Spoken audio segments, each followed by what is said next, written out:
बेटा हुण मैं तुहानूं 6वीं क्लास का पैस टैसट जो कि 1 तरीक नूं तुहानूं आया सीगा उसनूं प्रॉपर वे नाल समझा के तुहानूं भेज रहे हैं तां जो तुहाडे वल्लों होईयां गलतियां बारे तुहानूं पता लग सके कि तुसीं गलती कीती है ते ਉਹਦਾ सही आंसर की सीगा ते किवें आएगा। इस नाल तुहानूं अगले पैस के टैसट के लिए थोड़ी जी तैयारी होवेगी कि असीं किस तरह की गलतियां करते हैं ते किस तरह असीं गलतियां तो बच सकते हाँ। पहला सवाल तुहानूं आया 6वीं क्लास नूं हेठ लिखिया विचों किस विकल्प विच संख्यावां वधदे क्रम विच हन। In which of the following options numbers are given in their ascending order. बेटा सब तो ज़्यादा बच्चों नूं प्रॉब्लम की होंदी है वो असेंडिंग डिसेंडिंग विच कन्फ्यूज हो जाते हैं। वधदा क्रम बेटा वधदा मतलब होंदा है कि अगे जाना मतलब वध रहे हैं असीं पहला 1 फिर 2 वध गया ना फिर 3 मतलब छोटे तो वड्डा इसनूं कहने हैं वधदे क्रम। हुण देखो वधदे क्रम दे विच तुसीं 3 अखर देख रहे हो एक 751 है एक 755 है एक 715 है। ਹੁਣ ਧਿਆਨ ਨਾਲ देखो सब तो छोटा अखर 715 है वो सब तो पहला होना चाहिए ਸੀ ਉਹ सब तो पहला ਇਹਦੇ ਵਿੱਚ ਤੇ ਇਹਦੇ ਵਿੱਚ ਹੈ।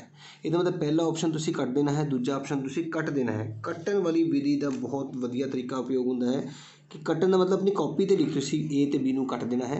ਹੁਣ ਤੁਸੀਂ C ਤੇ D ਦੇ ਵਿੱਚੋਂ ऑप्शन चूज़ करना है। देखो 15 सब तो छोटा उस तो बाद 51 बिल्कुल ठीक है उस तो बाद 55 आ रहा है।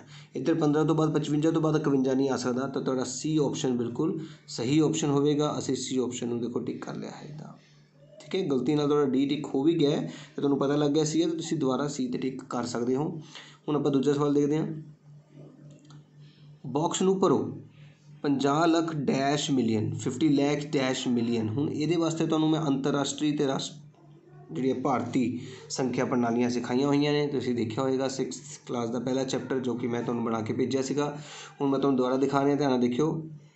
देखो बेटा ये जो डब्बे ਦੇ ਵਿੱਚ मैं लिखिया है ये भारतीय प्रणाली है तो डब्बे के ऊपर जो लिखा है वो अंतरराष्ट्रीय प्रणाली के डब्बे ने। देखो इकाई दहाई सैकड़ा हज़ार 10,000 तक दोनों प्रणालियों में सेम आता है। ਲੱਖ 10 ਲੱਖ करोड़ 10 करोड़ भारतीय प्रणाली विच ते हज़ार 10,000 10,000 100,000 मिलियन 10 मिलियन 100 मिलियन इस तरह अंतरराष्ट्रीय प्रणाली में जाता है। तुसीं देखो 50 ਲੱਖ की गल हो रही है मैं तुहानूं दस्सिया सीगा ਲੱਖ का घर हुंदा है भारतीय प्रणाली विच 2 खानिਆਂ का। हुण 50 मिलियन का मतलब है कि तुसीं इस 2 खाने दे विच एक दे विच 5 लिखोगे एक दे विच 0 लिखोगे इदां होएगा ना 50 ਲੱਖ।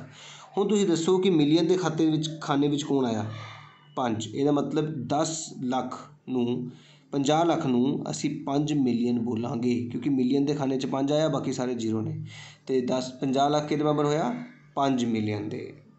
तो इत्थे तुहाडा आंसर आ गया है बेटा 5 मिलियन। तो तुसीं देख सकते हो तुहाडा बी ऑप्शन बिल्कुल सही है तुहाडे कोल अवेलेबल सीगा 5 मिलियन। अगला सवाल देखो 703 का सैकड़े तक का निकटीकरण। निकटीकरण का मतलब होंदा नेड़े जिद्दां 11 किहदे नेड़े है बच्चे दसो जी 10 दे है ना 19 किहदे नेड़े आ 20 दे इदां करदे हो ना तुसीं। इसे तरीके नाल तुहानूं पुछया जा रहा है round off 703 to the nearest 100th। हुण 703 किहदे नेड़े है 700 दे है ना तो 703 का नेड़दा अखर जिहड़ा है 700 होवेगा। तो तुहाडा आंसर जिहड़ा देखो तुहाडे कोल की है ए ऑप्शन बिल्कुल ठीक। अगला सवाल देखो दिती गई संख्या हेठा द्वारा संख्या रेखा द्वारा हेठा लिखे विचों किहड़े व्यंजक नूं दर्शाया गया है। विच of the following expression does the given number line represent. हुण तुहानूं समझाया गया सीगा बेटा कि जदों एक लाइन बनाने असीं देखो ध्यान नाल जदों भी आपां कोई लाइन बनाने तो मैं तुहानूं कहना 1 है 2 है 3 है 4 है 5 है 6 है 7 है 8 है। हुण एक कदम चलो ਇਹਦਾ मतलब एक होर कदम चलो फिर एक दे विच एक जोड़ते हो ना 2 कदम हो गए फिर एक कदम होर चलो 3 कदम हो गए 4 कदम हो गए 5 कदम हो गए जी 6 कदम हो गए इधरों भी एक जोड़िया तो 7 कदम हो गए। असीं 0 तो शुरू कर रहे हैं ना वो देखो 0 तो शुरू कर रहा है 1 कदम 2 कदम 3 कदम 4 कदम 5 कदम 6 कदम 7 कदम तो 8 कदम। इस तरह सानूं पता लगता है कि टोटल साढ़े 8 कदम होए ने तो असीं जोड़ते हैं या गुणा करते हैं जोड़ते हैं ना। देखो तुहाडे कोल जोड़ ही वाला आंसर होएगा गुणे वाला आंसर नहीं होगा। तो 8 थोड़ा जोड़ रहे हैं तो एक ही कदम चल रहे हैं इस करके साडा आंसर डी ऑप्शन होगा ठीक है ना बेटा। अगला सवाल देखो हेठ दिती नंबर लाइन लई सही कथन चुनना है बेटा। आपां सानूं एक नंबर लाइन दी गई है तो उसके उत्ते असीं इसका जवाब देना है ध्यान नाल देखना सारिਆਂ ने। देखो बेटा मैं कापी से भी उही नंबर लाइन बनाई है। हुण तुसीं ध्यान नाल जवाब देखियो सारे।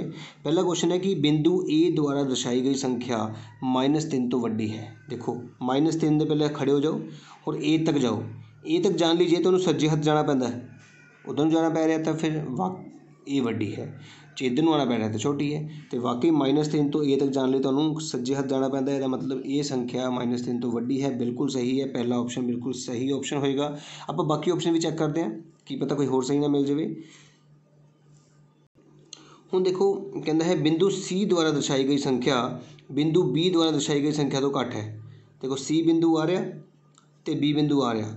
ਹੁਣ C ਬਿੰਦੂ ਦੀ ਸੰਖਿਆ B ਬਿੰਦੂ ਤੋਂ ਘੱਟ ਹੈ। ਦੇਖੋ C ਬਿੰਦੂ ਦੀ ਸੰਖਿਆ ਤੋਂ B ਤੱਕ ਜਾਣ ਲਈ ਪਿੱਛੇ ਜਾਣਾ ਪੈ ਰਿਹਾ ਤੇ ਪਿੱਛੇ ਜਾਣਾ ਪੈ ਰਿਹਾ। C ਵੱਡੀ ਹੋਈ ਨਾ। ਫਿਰ ਯਾਦ ਰੱਖਣਾ ਦੋ ਸੰਖਿਆਵਾਂ ਦੇ ਵਿੱਚ ਤੇ ਦੋ ਸੰਖਿਆਵਾਂ ਨੂੰ ਤੁਸੀਂ ਜੋੜਦੇ ਹੋ ਤੇ ਜਿਹੜੀ ਸੰਖਿਆ ਸੱਜੇ ਹੱਥ ਹੁੰਦੀ ਹੈ ਉਹ ਵੱਡੀ ਹੁੰਦੀ ਹੈ। -3 ਤੋਂ ਜਦੋਂ ਤੁਸੀਂ ਇੱਕ A ਨੂੰ ਜੋੜਿਆ ਸੀਗਾ, ਪਹਿਲਾ ਸਵਾਲ ਕੀ ਸੀਗਾ ਧਿਆਨ ਨਾਲ ਦੇਖਣਾ ਸਾਰਿਆਂ ਨੇ। ए ਨੂੰ ਤੇ -3 ਨੂੰ ਜੋੜਨਾ ਸੀਗਾ। ਅਸੀਂ A ਨੂੰ ਤੇ -3 ਨੂੰ ਜੋੜ ਲਿਆ। ਹੁਣ ਇਸ ਜੋੜ ਦੇ ਵਿੱਚ ਸੱਜੇ ਹੱਥ ਕਿਹੜੀ ਸੰਖਿਆ ਹੈ A, ਤੇ ਉਹ ਵੱਡੀ ਹੋਏਗੀ। ਉਹਨੇ ਵੀ ਤਾਂ ਇਹੀ ਕਿਹਾ A ਦੁਆਰਾ ਦਰਸਾਈ ਗਈ ਸੰਖਿਆ 3 ਤੋਂ ਵੱਡੀ ਹੈ। ਬਿਲਕੁਲ ਸਹੀ। ਦੂਜੀ 'ਚ ਕਹਿ ਰਿਹਾ ਹੈ C ਤੇ B ਨੂੰ ਜੋੜੋ। ਮੈਂ C ਤੇ B ਨੂੰ ਜੋੜ ਲਿਆ। ਹੁਣ ਵੱਡੀ C ਹੈ, ਉਹਨੇ ਕੀ ਕਿਹਾ C ਬਿੰਦੂ B ਦੁਆਰਾ ਦਰਸਾਈ ਗਈ ਸੰਖਿਆ ਤੋਂ ਘੱਟ ਹੈ। C ਛੋਟਾ ਹੈ ਨਹੀਂ, ਇਹ ਤਾਂ ਮਤਲਬ ਇਹ ਸਾਡੇ ਕੋਲ ਗਲਤ ਆ ਗਈ ਹੈ। ਤੀਜੀ ਦੇਖੋ A ਦੁਆਰਾ ਦਰਸਾਈ ਗਈ ਸੰਖਿਆ -1 ਤੋਂ ਵੱਧ ਹੈ। A ਤੇ -1 ਨੂੰ ਜੋੜੋ। ए ਨੂੰ ਤੇ -1 ਨੂੰ ਜੋੜਿਆ। ਹੁਣ ਵੱਧ ਕਿਹੜੀ ਹੈ -1 ਹੈ ਨਾ ਸੱਜੇ ਹੱਥ। -1 ਵੱਡੀ ਹੈ ਜਦਕਿ ਉਹ ਕਹਿ ਰਿਹਾ ਕਿ A ਵੱਡੀ ਹੈ, ਜਦਕਿ ਇਹ ਵੀ ਇਹਦਾ ਮਤਲਬ ਗਲਤ ਹੋ ਗਿਆ ਹੈ। ਤੀਜਾ ਆਪਸ਼ਨ ਵੀ ਗਲਤ ਹੋ ਗਿਆ। ਚੌਥੇ ਚੱਲਦੇ B ਤੇ 0 ਨੂੰ ਜੋੜੋ। B ਨੂੰ ਤੇ 0 ਨੂੰ ਜੋੜਨ ਲੱਗਾ, ਧਿਆਨ ਨਾਲ ਦੇਖਣਾ। ਇਹ B ਤੇ 0 ਜੁੜ ਗਏ। ਹੁਣ 0 ਵੱਡਾ ਹੈ ਜਦਕਿ ਉਹ ਕਹਿ ਰਿਹਾ B 0 ਤੋਂ ਵੱਧ ਹੈ। ਇਹ ਵੀ ਗਲਤ ਕਹਿ ਰਿਹਾ। ਤਾਂ ਸਹੀ ਆਪਸ਼ਨ ਕੀ ਹੋਇਆ ਸਾਡਾ? A ਆਪਸ਼ਨ ਹੋਇਆ ਆਪਣਾ। ਇਹ ਆਪਸ਼ਨ ਸਹੀ ਹੋਏਗਾ। ਲੱਗੀ ਗੱਲ ਸਮਝ? ਕਈ ਵਾਰੀ ਉੱਪਰ ਕਰਦੇ ਕਰਦੇ ਵੀ ਜਿੱਦਾਂ ਇੱਧਰੋਂ ਉੱਪਰ ਕਰਤਾ ਤਾਂ ਇਹ ਵਾਲਾ ਆਨਸਰ ਟਿਕ ਹੋ ਸਕਦਾ ਹੈ। ਇਸ ਕਰਕੇ ਧਿਆਨ ਰੱਖਣਾ ਹੈ ਜਦੋਂ ਵੀ ਤੁਸੀਂ ਸਕਰੋਲ ਕਰਨਾ ਹੈ ਤਾਂ ਸੱਜੇ ਹੱਥੋਂ ਕਰਨਾ ਹੈ ਇੱਦੋਂ, ਤਾਂ ਕਿ ਤੁਹਾਡਾ ਆਨਸਰ ਗਲਤ ਨਾ ਹੋ ਜਾਏ। ਅਗਲਾ ਸਵਾਲ ਦੇਖੋ, ਪੰਜਵਾਂ ਸਵਾਲ ਸਾਡਾ ਹੋ ਗਿਆ ਹੈ। ਛੇਵਾਂ ਸਵਾਲ ਬੇਟਾ,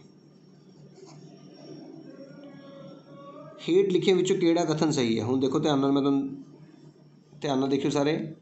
देखो बेटा ਤੁਹਾਡੇ ਕੋਲ ਚਾਰ ਆਪਸ਼ਨ ਦਿੱਤੇ ਗਏ ਨੇ। ਚਾरों ਕਾਪੀ ਤੇ ਇਕੱਠੇ ਲਿਖ ਲੈਣੇ। ਵੱਡੇ ਵੱਡੇ ਦਿੱਤੇ ਨੇ, ਇਸ ਕਰਕੇ ਕਈ ਵਾਰੀ ਕਨਫਿਊਜ਼ ਹੋ ਸਕਦਾ ਬੱਚਾ। ਅਸੀਂ ਚਾरों ਇਕੱਠੇ ਲਿਖ ਲੈਣੇ। ਹੁਣ ਮੈਂ ਤੁਹਾਨੂੰ ਦੱਸਿਆ ਕਿ ਹਮੇਸ਼ਾ ਕੀ ਅਪਲਾਈ ਕਰਨਾ ਹੈ? ਕੱਟਣ ਵਾਲੀ ਵਿਧੀ। ਚਾਰਾਂ ਦੇ ਵਿੱਚੋਂ ਇੱਕ ਸਹੀ ਹੈ ਨਾ, ਤੁਸੀਂ ਪਹਿਲਾਂ ਗਲਤ ਲੱਭਣਾ ਸ਼ੁਰੂ ਕਰੋ। 4 ਤੇ 4 ਨੂੰ ਕੱਟ ਕੇ ਤਾਂ ਇੱਕ ਆ ਜਾਂਦਾ ਨਾ। ਕੀ 1 ਤੋਂ ਵੱਡਾ ਹੁੰਦਾ ਹੈ? ਨਹੀਂ ਹੁੰਦਾ, ਗਲਤ ਹੋ ਗਿਆ। 0 ਉੱਪਰ ਹੋਵੇ ਤਾਂ ਪੂਰਾ ਆਨਸਰ 0 ਹੋ ਜਾਂਦਾ ਹੈ। ਕਿ 0 1 ਦੇ ਬਰਾਬਰ ਹੋ ਸਕਦਾ ਹੈ? ਨਹੀਂ ਹੋ ਸਕਦਾ। ਠੀਕ ਹੈ ਨਾ। 3 ਤੇ 6 ਨੂੰ ਕੱਟੀਏ, 3 × 3 3 × 6, 1/2 ਤੇ 1/2 ਦੇ ਵਿਚਕਾਰ ਤਾਂ ਬਰਾਬਰ ਹੋਣਾ ਚਾਹੀਦਾ ਸੀਗਾ। ਇਹ ਵੀ ਨਹੀਂ ਹੋ ਸਕਦਾ। ਤੇ ਅੰਡਰਸਟੂਡ ਹੈ ਕਿਹੜਾ ਆਨਸਰ ਹੋਇਆ ਬੇਟਾ? 7/8 1 ਤੋਂ ਛੋਟਾ ਹੁੰਦਾ ਹੈ, ਕਿਉਂਕਿ 7 ਛੋਟੀ ਰਕਮ ਹੈ। ਤੁਹਾਨੂੰ ਪਤਾ ਹੀ ਹੈ ਕਿ ਇਹ ਜਿਹੜੀ ਹੈ ਭਿੰਨ ਉਚਿਤ ਭਿੰਨ ਹੈ। ਉਚਿਤ ਭਿੰਨ ਹਮੇਸ਼ਾ 1 ਤੋਂ ਛੋਟੀ ਹੁੰਦੀ ਹੈ। ਅਤੇ ਇਸ ਕਰਕੇ ਸਾਡਾ ਆਪਸ਼ਨ ਕਿਹੜਾ ਆਏਗਾ? 7/8 ਆਪਸ਼ਨ, ਤੀਜਾ ਆਪਸ਼ਨ। ਠੀਕ ਹੈ ਨਾ ਬੇਟਾ। ਕਈ ਵਾਰੀ ਕਨਫਿਊਜ਼ ਨਹੀਂ ਹੋਣਾ। ਤੁਹਾਨੂੰ ਲੱਗੂਗਾ ਕਿ 7/8 ਦਾ ਆਪਸ਼ਨ ਦੂਜਾ ਹੈ। ਜਦੋਂ ਤੁਸੀਂ ਦੂਜੇ ਨੂੰ ਟਿਕ ਕਰੋਗੇ ਬੇਟਾ, ਦੇਖਿਓ ਧਿਆਨ ਨਾਲ, ਤੁਹਾਡਾ ਉਹ ਡਾਰਕ ਹੋ ਜਾਏਗਾ। ਫਿਰ ਇੱਥੋਂ ਸਮਝ ਲੱਗ ਜਾਏਗੀ ਕਿ ਉਹ ਸਾਡਾ ਆਨਸਰ ਨਹੀਂ ਹੈ, ਸਾਡਾ ਆਨਸਰ ਤਾਂ ਇਹ ਵਾਲਾ ਹੈ, ਅਤੇ ਇਸ 'ਤੇ ਟਿਕ ਲੱਗਣਾ ਹੈ। ਠੀਕ ਹੈ ਬੇਟਾ। 7ਵਾਂ ਸਵਾਲ ਦੇਖੋ ਬੇਟਾ ਸਾਰੇ। ਹੁਣ 7ਵੇਂ ਸਵਾਲ 'ਚ ਕਹਿ ਰਹੇ ਸੀਮਾ ਕੋਲ 100 ਰੁਪਏ। ਇਹਨੂੰ ਕਿੱਦਾਂ ਪੜ੍ਹਾਂਗੇ? ਤੁਹਾਨੂੰ ਦੱਸਿਆ ਸੀਗਾ ਮੈਂ ਬੇਟਾ, ਪਹਿਲਾਂ ਵੀ ਸਮਝਾਇਆ ਸੀਗਾ ਕਿ ਪੈਸੇ ਰੁਪਏ ਦਸ਼ਮਲਵ ਤੋਂ ਬਾਅਦ ਪੈਸੇ ਦੇ 2 ਥਾਵਾਂ ਹੁੰਦੀਆਂ ਨੇ। ਪੈਸੇ ਦੇ ਕੋਲ ਹਮੇਸ਼ਾ 2 ਖਾਲੀ ਥਾਵਾਂ ਹੁੰਦੀਆਂ ਨੇ। ਰੁਪਏ ਕੋਲ ਜਿੰਨੀਆਂ ਮਰਜ਼ੀਆਂ ਹੋ ਸਕਦੀਆਂ ਨੇ। ਹੁਣ ਤੁਹਾਡੇ ਕੋਲ ਇੱਥੇ ਲਿਖਿਆ ਹੈ 100.5। ਇਹਦਾ ਮਤਲਬ ਉਸ ਤੋਂ ਅਗਲਾ ਖਾਨਾ ਖਾਲੀ ਹੈ, ਉਸ 'ਤੇ ਤੁਸੀਂ 0 ਲਗਾਉਣਾ ਹੁੰਦਾ ਹੈ। 2 ਖਾਨੇ ਪੂਰੇ ਕਰਨੇ ਹੁੰਦੇ ਨੇ। ਹੁਣ ਇਹਦੇ ਕੋਲ 100 ਰੁਪਏ ਕਿੰਨੇ ਪੈਸੇ ਹੋਏ? 50 ਪੈਸੇ। ਅਤੇ ਇਹਦੇ ਕੋਲ 100 ਰੁਪਏ 5 ਪੈਸੇ ਹੈ। ਸੀਮਾ ਕੋਲ ਵੱਧ ਹੋ ਗਏ ਨਾ ਪੈਸੇ। ਸੀਮਾ ਕੋਲ ਕਿੰਨੇ ਪੈਸੇ ਵੱਧ ਨੇ? ਦੇਖੋ 100 ਤੋਂ 100 ਪੂਰੇ ਸਹੀ ਹੈ। ਇਹਦੇ ਕੋਲ 50 ਪੈਸੇ ਨੇ, ਇਹਦੇ ਕੋਲ 5 ਪੈਸੇ ਨੇ। ਘਟਾ ਕੇ ਪਤਾ ਲੱਗਾ 45 ਪੈਸੇ ਸੀਮਾ ਕੋਲ ਜ਼ਿਆਦਾ ਹਨ। ਆਪਾਂ ਪਤਾ ਲਗਾ ਲਿਆ। ਹੁਣ ਆਪਾਂ ਕੁਐਸਚਨ ਦੇਖਦੇ ਹਾਂ।